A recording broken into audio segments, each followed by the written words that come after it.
Hello everybody. This time I am talking on comparative politics, that is section A of paper 2. So you might have seen my other video on paper 1 where I have combined both the sections, but here I am only covering comparative politics because it has many chapters and it requires little more detailed discussion.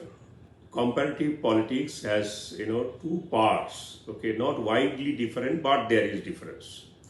That is, one side is comparative, another is international, and some of the components are exclusively theoretical, while there are also applied areas and very practical areas. So there is a nice blending of all this. Whole syllabus is spread across 11 chapters, and each chapter is contributing to this whole subject in a very unique way. First chapter, comparative politics, nature and approach. Last time the question came on limitations of comparative approach or comparative politics. Therefore, plenty of areas have been left untouched. So you can expect several questions or any subject from this area. There is political economy approach, political sociology approach. Then what does comparative politics mean? What are its methods? There are also new debates whether those methods are how effective they are. And there is also another new debate that whether comparative politics is becoming increasingly interdisciplinary. So all these things can come. There is also nice a topic within this, that is, what is the difference between comparative government and comparative politics. So you prepared in detail about that. There is one issue in that, because I told earlier that comparative politics has developed basically in the Western world, that is in Europe and America. Within that, it has principally developed in USA. Therefore, a lot of scholars and thinkers on these subjects are coming from Western society, more specifically from American scholarship. Remembering them, understanding them and their approach, you'll have to pay a little more attention and make a little more effort. But it is not so difficult. So that is one thing you'll have to see very carefully. There is also subject like structural functional approach, world system approach. All approaches are there in this chapter in a different way, and sometimes more than one question comes from this chapter. So please pay attention to this chapter. Next chapter is state in comparative perspective. I said it earlier and I repeat it again that the syllabus has divided it into 4 major areas, but more, specifically, it can be 6 areas. First, capitalist and socialist economy. And next is industrially developed and developing society. So one is economy, another is society. And then this capitalist doesn't mean all are located in the West. Similarly, that socialist doesn't mean only China. There are many other countries which are also socialist or socialistic. Similarly, industrially developed doesn't mean that they are located in the West. Even China is industrially developed. Even India is trying to be developed industrially very fast.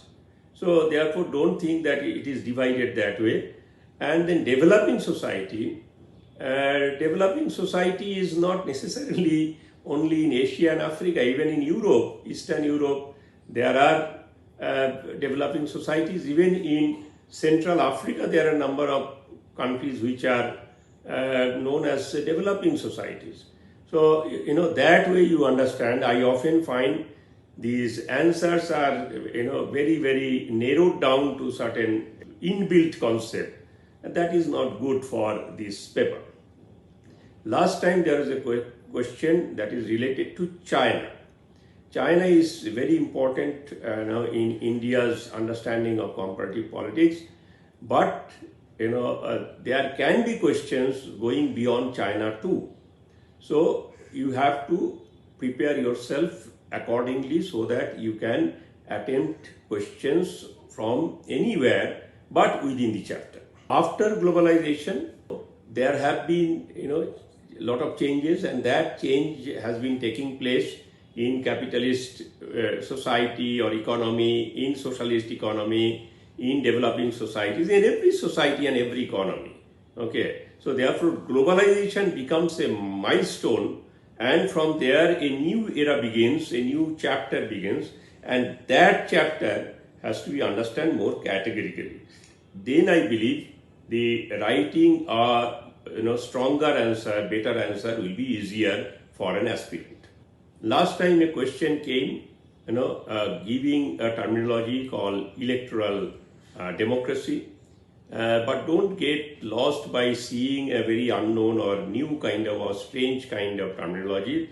Actually, if you decode them, then you will see that it is not that difficult, and they are asking you a question within your domain of knowledge. But they may be using different words to test your understanding and perspective. The third chapter is on globalization. As I said earlier, globalization has to be linked, and its changing pattern and how it is impacting on different societies and in what way. So if you, thoroughly go through it, not very difficult, but you need little bit information and insight, then I can tell you that you will write a very good answer. Then a very important chapter where the international component of comparative politics comes, that is called different approaches. It begins with idealist, then realist, then Marxist, then functional, then what you call world system, all kind of things come here. Last time realist approach came combined with Marxist approach, some comparative kind of study.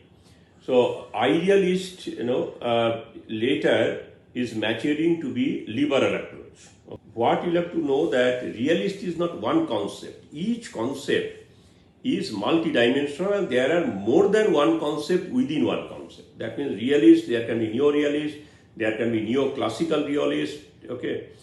Similarly, within Marxist approach, there is a dependency theory, there is world system theory, and all of them are not identical. There is slight difference, slight changes, and try to understand them. And similarly, in liberal, there are several liberal approaches, and more interestingly, though originally liberal approach comes from Locke, but when people discuss it, they discuss it from the perspective of contemporary world. Therefore, it takes different kind of perspectives, and from there, different kind of liberal approaches arise. And you try to see that, how you can understand them. Then there is a comparatively easier chapter that is called key concepts of, comparative politics or international relations. There are certain concepts, and once you are very clear about that concept, I don't think there will be a problem, like national interest, national security, transnational actors. Transnational actors, I often find there is, a confusion that only MNC and TNC. No, not necessarily. There are 5-6 different types of transnational actors, and each one can play a role in comparative politics or international relations. So don't only concentrate on TNC and MC. There can be terrorism. There can be cultural institutions. So like that, there are 5-6 of them, diaspora, NRI, and try to understand how do they contribute in international relations. Last time, national interest came and collective security came. Therefore, national security, balance of power, transnational actors, normally they don't repeat, they give on rotation. So therefore, I will say that though you will be reading definitely all, but give little more attention, which has not been covered last year. And I believe one question you will definitely get from this area. Then there is a very interesting chapter that is called Changing Pattern of International Political Order. Last year there was no question from this area. So, I believe this year they will be covering. It has, plenty of issues. One is nuclear threat, In recent times, there is nothing happened on the nuclear threat, but a lot of things has happened on the question of hegemony, Western hegemony. On Russia-Ukraine war, we have seen that how Western hegemony tried to take the entire world in their favor, and how India has taken a very positive, firm role on behalf of the interest of the global South. So that hegemony can be an interesting area. And then there is, of course, non-alignment. And I must tell you in briefly that one area of non-alignment is associated with non-alignment movement. But never think that non-alignment movement owns the entire concept of non-alignment. Okay, so there was non-alignment concept within NAM and beyond NAM, and that exists till today. But as NAM is becoming, for different reasons, not so proactive in the intervention on international issues, other kind of non-alignment approaches which were earlier there, which can be called traditional, and which are emerging, they are taking the central space. And India is very open on those areas, and sometimes India is also promoting some of these areas, seeing that NAM may have very little prospect in the upcoming world. Therefore, don't understand non-alignment only within the set box of NAM, but also understand non-alignment as a concept and its various facets, manifestation, expressions, and experiments. Then there is a chapter on Bretton Woods system. Now, Bretton Woods system is becoming very, very old, particularly recently when BRICS is coming with new currency. Whatever is the impact of Bretton Woods system, that can be challenged. But though BRIC is not syllabus, but that doesn't mean that BRIC has no relevance. And then definitely with the rising assertion of global South at different world forums and also on different world issues, there is definitely a possibility to get some questions which link to G20 initiatives, particularly when it is in the hands of India now. Then there is an important chapter called United Nations. United Nations has various agencies like UNESCO, UNICEF, International Court of Justice. One question came very recently on International Court of Justice, and UNSC, then Human Rights Commission. Recently, Human Rights Commission has thrown out Russia, and then General Assembly. So all these organs you must have fairly good idea. Don't expect a very long questions of 20 marks, but there can be a 10 or 15 marks. So you should have fair idea, and then its role is often questioned, not always questioned for its negativity, but even for its positive contribution. So both the sides you try to see and develop a better understanding of UN system, and in that system how India's role is also making a very, very positive contribution. Keep information and insight on that, and I believe that one question will come and you will be able to answer it properly. Then there are a few international forums or platforms or regional platforms like EU, ASEAN, then SAARC, APEC, and NAFTA. So NAFTA does not exist now, and SAARC is almost inactive, and so many complications are there. Revival of SAARC is doubtful, as it stands today. But ASEAN is doing very well, so you must look at it, and ASEAN is opening up new opportunities for India also.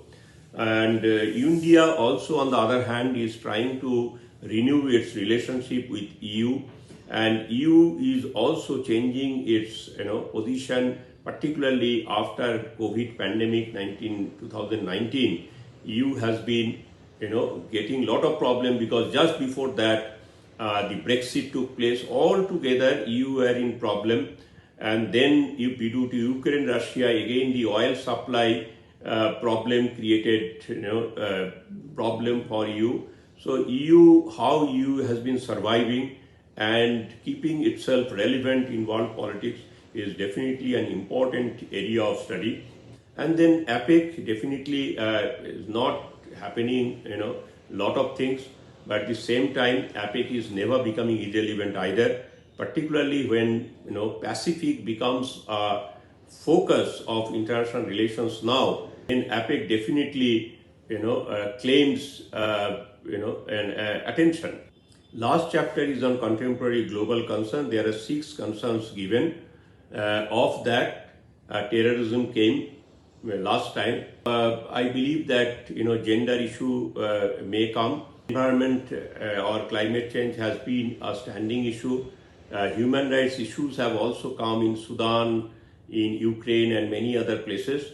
So that a question is possible from that area. Nuclear proliferation definitely is a world concern, and there is no reason to ignore it. In Western world, democracy has been again and again getting various kind of problem because we have seen that ethnic rifts are there.